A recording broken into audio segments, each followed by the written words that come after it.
Es tiempo de abrir la Biblia juntos, de conectarnos con su palabra y de andar en el camino. Muy buenos días, hermanos, y feliz domingo para todos, en especial para los del Centro Bíblico El Camino, pero también para nuestros amigos y hermanos que se unen con nosotros en esta transmisión en vivo en esta ocasión. Es muy especial para mí estar en vivo y a todo color esta mañana. Son tiempos recios los que hemos estado viviendo, pero sin duda que nos están ayudando a entender mejor el valor y el significado de la palabra comunión. El pasaje que estudiaremos el día de hoy es un pasaje maravilloso. De hecho, ¿saben? Me ha hecho recordar a mi tierra natal, Huehuetenango. Nací en la cabecera de este departamento, una bella ciudad que en algún tiempo se llamó La Tacita de Plata.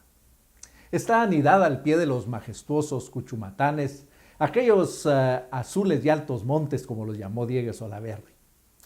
No importa dónde uno se encuentre en la ciudad, puede verlos. Allí están como murallas de esta tierra, como un macizo montañoso que se presenta ante nuestros ojos. Y sin embargo, cuando comenzamos a avanzar hacia ellos y llegamos a su elevada cumbre, comenzamos a ver que no era el macizo como lo imaginábamos, sino que entre cumbre y cumbre cruza un amplio espacio, como también dijo el famoso poeta. Así es este pasaje. Creo que leemos e inicialmente comenzamos a pensar que está hablando de este momento aquí y ahora. Pero cuando comenzamos a adentrarnos con cuidado y atención, nos damos cuenta que agarrado del capítulo 1, versículos 16 y 17, que constituyen la tesis de Pablo en esta epístola, nos amplía el firmamento para que podamos ver hasta dónde llega el justo juicio de Dios. Y sobre todo, para mostrarnos con detalle que nos espera la última cumbre, aquella que todos vamos a alcanzar tarde o temprano, el juicio final. Así que como quien sube la primera cumbre de los Cuchumatanes no puede decir que los conoce, porque recién ahí se da cuenta de lo inmensamente más grande que estos son. Así nosotros no podemos entender este pasaje sin poner atención al final del capítulo 1. En primer lugar, porque nos recuerda que la justicia de Dios se revela en el Evangelio. Esta justicia que hizo exclamar a Martín Lutero que los versos 16 y 17 del capítulo 1 eran la conclusio totus epistola, la conclusión de toda la epístola. Nos explica el término justicia con las siguientes palabras: ¿qué es y de qué naturaleza es el justo ante Dios y cómo llega a serlo? Este fue sin duda el versículo que abrió los ojos a la verdad y a la vida eterna para Lutero, porque le mostró que la justicia de Dios debe entenderse como la justicia por la cual nosotros somos hechos justos por Dios. Orígenes, uno de los padres de la iglesia, dijo: la justicia de Dios es revelada en el Evangelio. En ella nada es excluido de la salvación, ya sea un judío, un griego o un bárbaro. En segundo lugar, porque nos recuerda que la justicia de Dios solo viene por medio de la fe. La versión de la Biblia del Peregrino lo traduce de esta manera: que libera exclusivamente por la fe. Al recordarnos Habacuc capítulo 2, versículo 4, que estudiamos hace algunos meses, el justo por la fe vivirá, nos recuerda que la fe es la confianza en todas las promesas de las Escrituras que nos hablan de esa justicia de Dios, que en Cristo estaría disponible para todos.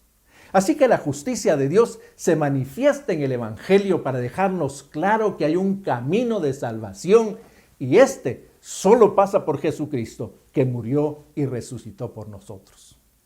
Entonces, si Dios ha hecho todo lo que había prometido y que era necesario para que la justicia de Dios estuviera disponible para todos, entonces se puede decir con toda propiedad lo que leemos en el versículo 18. La ira de Dios se revela desde el cielo contra toda impiedad y maldad de quienes injustamente retienen la verdad. A partir de ese verso, Pablo comienza a desarrollar delante de nosotros los hechos que evidencian la culpabilidad del hombre y que le impedirá señalar a Dios cuando sea condenado. que ponen en evidencia el hecho de que todo hombre es pecador. En primer lugar, porque a pesar de haber conocido a Dios a través de esa revelación natural de la cual hemos estado hablando varias veces en esta serie, el hombre deliberadamente decide no glorificarlo como Dios, ni darle gracias por todas aquellas cosas que Dios le provee y en las cuales muestra su amor por la humanidad y que además le invitan constantemente a reconocer su presencia. Tal como lo pregunta el Catecismo Menor de Westminster en su primera pregunta, ¿cuál es el fin principal del hombre? Y responde, el fin principal del hombre es el de glorificar a Dios y gozar de Él para siempre. Eso es lo que leemos en Romanos 11:36 o especialmente en 1 Corintios 10:31. Cuando el hombre no cumple con este propósito, se rebela contra Dios. Y no solo eso, sino que, como leemos en el versículo 23, cambiaron la gloria de Dios por imágenes de hombres mortales, de aves, de cuadrúpedos y de reptiles. A partir de ahí, Pablo comienza a enlistar las diferentes consecuencias que el hombre ha tenido y tiene que pagar por causa de su rebeldía y la dureza de su corazón. Dios los entregó a los malos deseos de su corazón y a la impureza, nos dice el versículo 24. Como consecuencia, el hombre terminó honrando y dando culto a las criaturas y rechazando al Creador. La segunda consecuencia es que Dios los entregó a pasiones vergonzosas, que le han llevado a degradar sus propios cuerpos y a ir en una espiral descendente de inmoralidad sexual que hoy vemos avanzar desenfrenadamente. La tercera consecuencia es la que los entregó a una mente depravada, que los reduce a la idiotez, como decía uno de los padres de la iglesia. Llegan al punto de tolerar cualquier cosa y creer que escaparán de las consecuencias del pecado y especialmente del juicio de Dios, tal como lo leemos en el versículo 32. Aquí, cuando su pluma estaba negra todavía con las palabras que había escrito en el primer capítulo, fue conducido a escribir acerca de su gran deleite, dice Carlos Spurgeon al comentar este pasaje. Porque sin duda, la reflexión de lo que acaba de escribir hace que la imaginación de Pablo vuele y le haga darse cuenta que así como ha descrito claramente la enfermedad, debe aclarar la medicina. Así es como vemos que de súbito cambia el tratamiento de sus interlocutores de la tercera persona a la segunda, moviéndose a lo que se llama apóstrofe, es decir, una apelación vehemente para una segunda persona. Y comienza a partir de entonces a aclarar elementos de valor imperecedero que necesitan saber y que encontramos en el segundo capítulo. Leamos entonces los versículos 1 al 16 del segundo capítulo. Por tanto, tú que juzgas a otros no tienes excusa.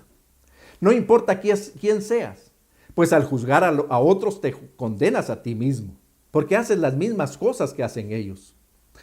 Todos sabemos que el juicio de Dios es contra los que practican tales cosas y se ciñen la verdad. Y tú que juzgas a los demás, pero practicas las mismas cosas que ellos, ¿piensas que escaparás del juicio de Dios?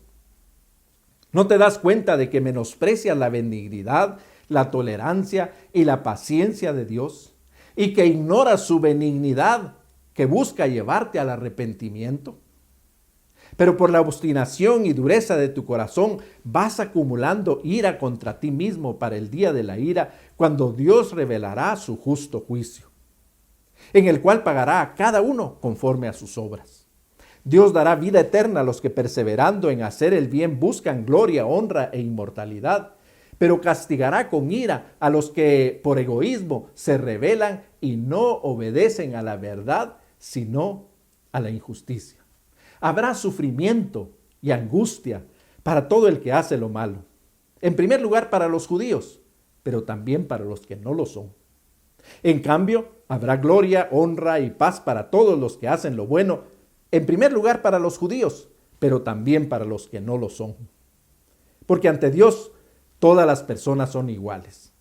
Así que todos los que han pecado sin haber tenido la ley, perecerán sin ley. Y todos los que han pecado bajo la ley serán juzgados por la ley. Porque Dios no considera justos a los que simplemente oyen la ley, sino a los que la obedecen. Porque cuando los paganos que no tienen ley hacen por naturaleza lo que la ley demanda, son ley para sí mismos, aunque no tengan la ley. Y de esta manera demuestran que llevan la ley escrita en su corazón. Pues su propia conciencia da testimonio y sus propios razonamientos los acusarán y los defenderán. En el día en que Dios juzgará por medio de Jesucristo los secretos de los hombres conforme a mi evangelio. El hombre no tiene excusa. No importa quién sea, comienza diciendo esta porción. Sin duda que Pablo puede anticipar a aquellos que creyéndose justos comienzan a pensar, ojalá que fulano o mengano hubieran escuchado esta exhortación. Así que Pablo levanta la voz, lo señala y le deja claro para ellos y para nosotros aquí ahora que ningún hombre tiene excusa. Cierto, sin duda que hay algunos que cometen algunos de los pecados más vergonzosos que se mencionan en este capítulo o en el capítulo anterior. Pero Pablo quiere dejar claro que así como señala la inmoralidad sexual, también menciona la desobediencia a los padres, o la avaricia, o la condena, o la contienda, o los engaños, y los pone al mismo nivel que la homosexualidad y la lascivia. Todo hombre es pecador, es lo que Pablo quiere dejar claro. Ninguna persona consigue impresionar favorablemente a Dios si condena a otra persona y a la vez comete el mismo tipo de transgresiones que esta persona practica. El juicio de Dios, continúa diciendo, es contra los malos, no escaparán. Los versículos 2 y 3 nos recuerdan que Dios no otorga su perdón a una persona porque ésta sepa mucho o porque tenga un discernimiento espiritual o una buena percepción moral. Cada quien debe obrar justamente, de otro modo también enfrentará la ira de Dios. El juicio de Dios se ciñe en la verdad, dice el versículo 2, porque Dios conoce el corazón de los hombres. Dios juzga las intenciones tanto como las acciones. Así que al levantar la voz, Pablo también señala que juzga al que lo hace, como al que desea hacerlo en su corazón, pero se retiene. El justo juicio de Dios alcanza a todos, porque como leemos en el capítulo 1, versículo 20, no tienen excusa. Todos somos culpables, no hay justo ni aún uno, nos recordará Pablo en el capítulo 3, versículo 10, para afirmar que todos estamos bajo el justo juicio de Dios. Por eso es que cambió su discurso ahora a una interpelación, porque nos pregunta a todos, ¿piensas que escaparás del juicio de Dios? Pero al continuar leyendo nos damos cuenta que la benignidad de Dios quiere llevarnos al arrepentimiento, como dice el versículo 4. Con la misma vehemencia que pregunta al hombre si cree que puede escapar del juicio de Dios, le pregunta, ¿no te das cuenta de lo que haces? Dios hace brillar el sol sobre buenos y malos, como Jesucristo dijo en Mateo 5:47. Y sin embargo, según dijo Orígenes, los hombres blasfeman a Dios. No pueden darse cuenta que Él los está animando por estas cosas a arrepentirse. Como leemos en 2 de Pedro 3:9, el Señor no retarda su promesa como algunos tienen por tardanza, sino que es paciente para con nosotros, no queriendo que ninguno perezca, sino que todos procedan al arrepentimiento. Ese es el justo juicio de Dios, que es firme contra el pecado y con el pecador, pero que le extiende la mano amante para que acepte su invitación a arrepentirse. Aquí entonces vemos ese maravilloso equilibrio. El Dios que es justo, que no puede dejar impune al pecador y castiga fuertemente el pecado. Pero el Dios amoroso que le ofrece al pecador 3 grandes dones para buscar su arrepentimiento. Benignidad en primer lugar, que significa todas aquellas cosas buenas que Dios le ofrece al hombre independientemente de cuál es su condición y su conducta. Esto es lo que a veces nos hace preguntarnos, ¿por qué prosperan los impíos? ¿O por qué se retarda el castigo de los malos? La tolerancia es la segunda y nos habla de esa dilación que Dios pone a su juicio para esperar un poco más a que el hombre pecador reconozca su condición y que finalmente venga a los pies del Señor. Y en tercer lugar, nos habla de la paciencia, para tolerar la forma grosera en que los hombres inventan más pecados y cada vez más viles, porque espera que finalmente puedan ver la mano extendida llamándolos al arrepentimiento. Como Crisóstomo lo dijo muy bien, Dios nos muestra su amabilidad al guiarnos al arrepentimiento, no a fin de que podamos pecar aún más, sino aprovecharnos de esa oportunidad. Y si no la aprovechamos, el castigo será mayor. Dios pagará a cada uno según sus obras, continúa diciendo este pasaje en los versículos 5 y 6. La parte triste de la historia es lo que leemos en el versículo 5. Cuando vemos que la obstinación y la dureza del corazón del hombre no solo hacen dilatar su arrepentimiento, sino que pierde la oportunidad que Dios le está dando de lograr acumular, y lo que hace es lograr acumular más ira sobre él. Es por esa razón que el pasaje continúa con una afirmación lapidaria, en el cual pagará a cada uno según sus obras. Versículo 6. Aquí Pablo hace otra afirmación muy importante, la de que hay un momento y un lugar en que todos se presentarán delante del trono de Dios para ser juzgados. Como está escrito en el libro de Hebreos, recuerda capítulo 9, versículo 27, y de la manera que está establecido que los hombres mueran una sola vez y después de esto el juicio. Ahora les invito a acompañarme a Apocalipsis capítulo 20, versículos 11 al 15. Por favor, localicémonos en nuestras Biblias y acompáñenme a leer esta oportunidad. Apocalipsis capítulo 20, vamos a leer los versículos del 11 al versículo 15. Una maravillosa visión de lo que estamos hablando. Vi también un gran trono blanco y al que estaba sentado en él. De su presencia huyeron la tierra y el cielo y no se volvió a hallar su lugar. Vi entonces de pie ante Dios a los muertos grandes y pequeños. Unos libros fueron abiertos y después otro más, que es el libro de la vida. Los muertos fueron juzgados conforme a sus obras y conforme a lo que estaba anotado en los libros. El mar entregó a los muertos que yacían en él, y también la muerte y el Hades entregaron a los muertos que yacían en ellos. Y cada uno fue juzgado conforme a sus obras. Luego la muerte y el Hades fueron lanzados al fuego, y esta es la muerte segunda. Todos los que no tenían su nombre registrado en el libro de la vida fueron lanzados al lago de fuego. Dios juzgará a todos y pagará a cada uno según sus obras. Spurgeon lo escribió de una manera muy bella que no pude resistir leérselo. Él dice, esto será así y tiene que ser así. Dios debe juzgar al mundo porque Él es el gobernante y el soberano universal. Ha habido un día para pecar, también debe haber un día para castigar. Una larga edad de rebelión ha sido aguantada y tiene que haber un tiempo para que la justicia afirme su supremacía. Hemos visto una edad en la que la reforma ha sido mandada, en que la misericordia ha sido presentada, en la que la recompensión y la súplica han sido usadas, y tiene que venir finalmente el día en que Dios juzgará tanto a los vivos como a los muertos y entregará a cada uno el resultado final de su vida. A partir de los versículos 7 en adelante hemos llegado al final, a esta última montaña, por decirlo así. Hemos llegado a alcanzar el final de todo. Nos encontramos en medio de esta maravillosa exposición de Pablo que nos ha hecho avanzar hasta el momento final, el momento del juicio.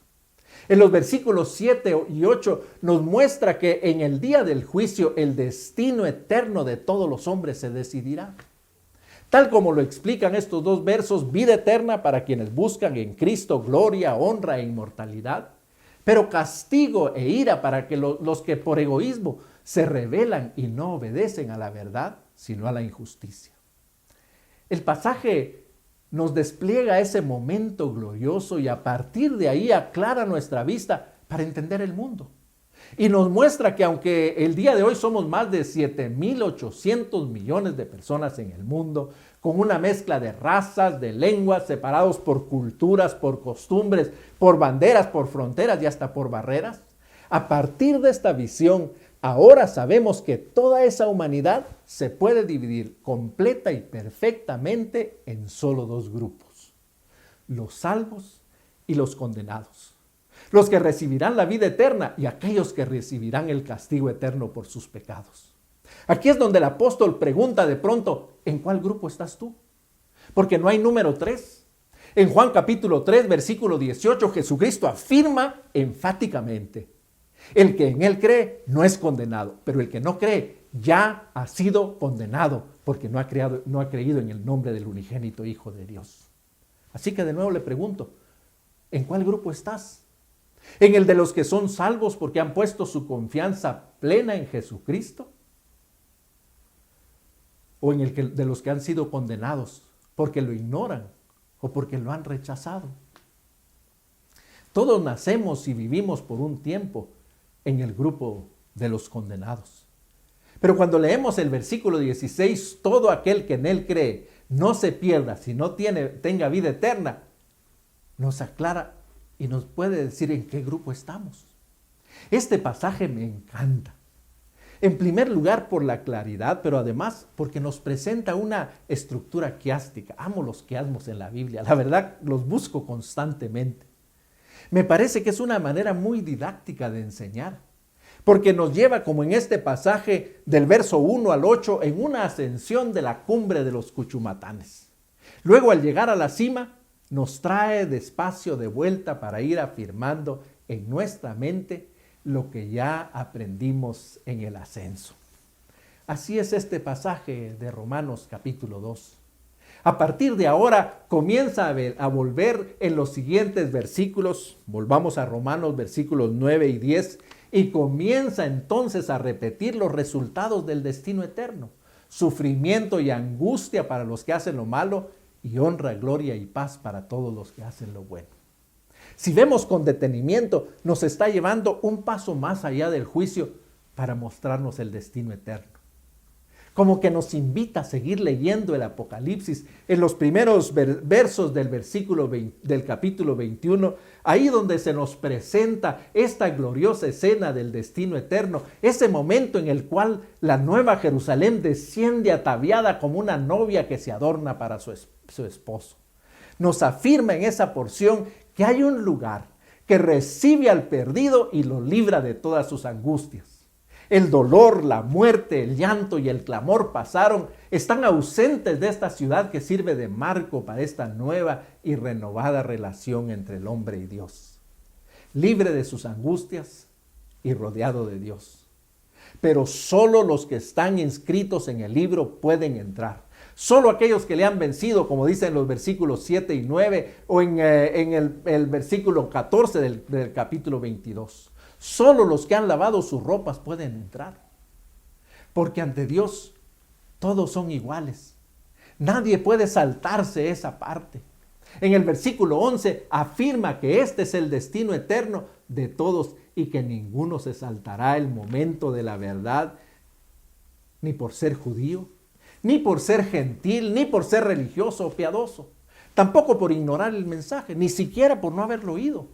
Por eso es tan importante que nosotros, cada uno de los que somos parte de su cuerpo, de su iglesia, asumamos con pasión la responsabilidad de anunciar el arrepentimiento y el perdón de pecados a todas las naciones. Porque como bien dice Ave Simpson, la vida de los que no oyen, Dios la pone en nuestra cuenta. Los que ya hemos recibido la gracia de la salvación, también hemos recibido, como leemos en el capítulo 1:5 de Romanos, la gracia del apostolado que nos impulsa a llevar a todas las naciones a la fe. A eso se refiere Pablo en el versículo 14 cuando dice: estoy en deuda con todos. Nosotros también estamos en deuda con todos. Nosotros, su iglesia, somos la portadora de la noticia. Solo por medio de nosotros se pueden enterar los perdidos acerca de este bello lugar Como leemos en Apocalipsis capítulo 22, versículo 17, se nos presenta una escena bellísima. Jesús envió a su ángel para darnos a conocer este testimonio que ahora nosotros somos de los que digamos, ven, ven, ven a los cuatro vientos, para que la misión de la iglesia se cumpla, porque la misión no se cumple cuando se predica, se cumple cuando se oye el mensaje, cuando el que lo oye escucha y atiende y se une a los que dicen, ven, ven, ven, y engrosa este coro de llamado a las naciones para acercarlos a Dios. Los que han hecho lo malo no escaparán, ni siquiera los de la ley, dice el versículo 12 de Romanos 2. Dios no considera justos ni a los que oyen la ley, ni a los paganos que la hacen, todos serán juzgados por el evangelio. El pasaje termina con un verso maravilloso, el versículo 16, que dice, en el día en que Dios juzgará por medio de Jesucristo los secretos de los hombres, conforme a mi evangelio. El evangelio que predicamos es ese mismo evangelio. Es un evangelio completo, un evangelio claro, un evangelio que presenta ambas realidades de Dios. Un Dios justo y compasivo que odia el pecado, pero que ama al pecador. Un Dios justo que no perdona ni minimiza el pecado, pero que tiene una abierta invitación para aceptar el regalo de la salvación ganada por la sangre de Jesucristo. Un Dios que anuncia un destino eterno, pero anticipa que también incluye condenación para el que no cree. Ese es el evangelio por medio del cual todos serán juzgados por medio de Jesucristo. Hace algunos años escuché una bella ilustración acerca de la justicia y el amor de Dios. Dios es justo y por esa causa debe castigar el pecado. Sin embargo, si Dios solo obrara con justicia, debería enviar a la muerte a toda la humanidad, ¿no es cierto? El último en morir alcanzaría a levantar la voz y diría, Dios, ¿dónde está tu amor? Pero si Dios decidiera por el amor, debería exculpar a todos como una muestra de su amor. Pero el último que recibiera este beneficio podría expresar, Dios, ¿dónde está tu justicia? Así que para ser justo y amoroso, Dios debe castigar el pecado.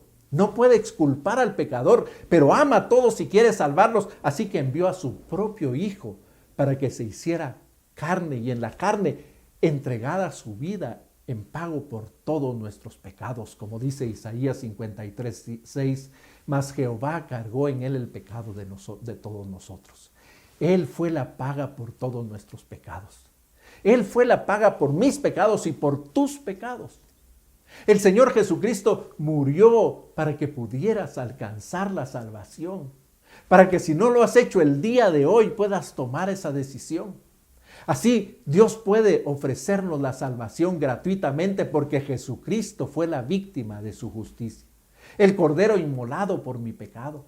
Como dice Romanos 5:8, mas Dios muestra su amor para con nosotros en que siendo aún pecadores, Cristo murió por nosotros.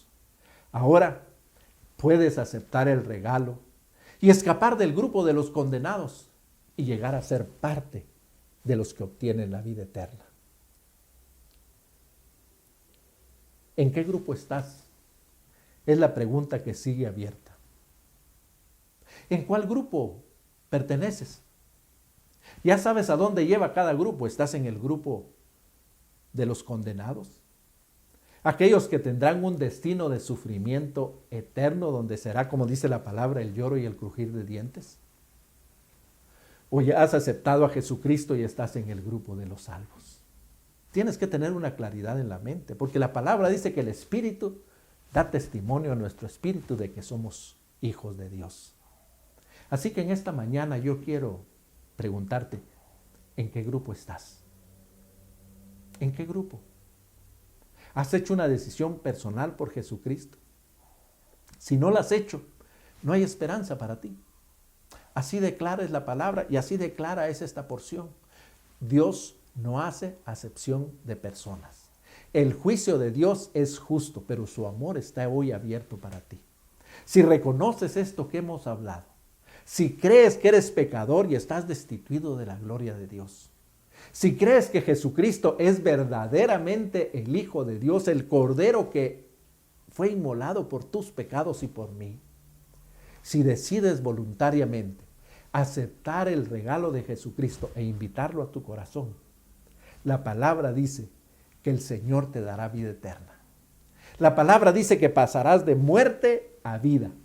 La palabra dice que a partir de ese momento quedarás sellado por su Espíritu para asegurar que tu destino eterno es una relación y una comunión eterna con Dios. ¿En qué grupo estás? Si estás en el de los perdidos, no pierdas el tiempo. Y ahora mismo, acompáñame a hacer esta oración. Y dile: Señor Jesucristo, ahora lo veo claro.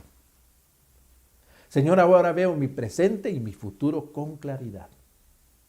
Y reconozco que separado de ti nada puedo hacer. Que separado de ti lo único que me espera es muerte, condenación y sufrimiento eterno. Señor, te pido perdón por mis pecados, porque por causa de ellos estoy separado de ti. Por causa de ellos fue necesario que tu propio Hijo viniera a morir en la cruz del Calvario, pero yo te agradezco por ese sacrificio. Y en esta mañana, yo creo que Jesucristo es el Hijo de Dios. Creo que murió por mis pecados y creo que a través de Él puedo tener perdón. Así que yo te ruego, Señor, que tú me perdones mis pecados, que tú me des la vida eterna y que tú me pases al grupo de los salvos. A ese grupo de los que esperan ese momento con alegría y mientras ese momento llega, anuncian tu salvación sin vergüenza a todas las naciones. Señor, yo te recibo como mi único y suficiente Salvador y Señor. Y si usted está en el grupo de los salvos, si hay una decisión como esta y una oración como esta, yo quiero decirle que también ha recibido el apostolado. Y que sin vergüenza usted anuncie el Evangelio con todas las personas que le sea posible y en todos los medios posibles para que ellos puedan alcanzar la salvación. Es la única manera en la que nosotros podemos honrar y darle gloria a Dios por lo que Él ha hecho por nosotros. Que el Señor les bendiga. Que el Señor continúe usando su vida como un testimonio vivo de este mensaje de salvación, como un testimonio vivo de la transformación de Jesucristo, pero sobre todo como una esperanza para Guatemala y para todas las naciones. Que el Señor les bendiga. Un abrazo cariñoso para todos ustedes. Gracias por acompañarnos hoy. Esperamos que vuelvas y sigas conectado con la palabra. También te invitamos a que nos sigas en nuestras redes sociales. Hasta pronto.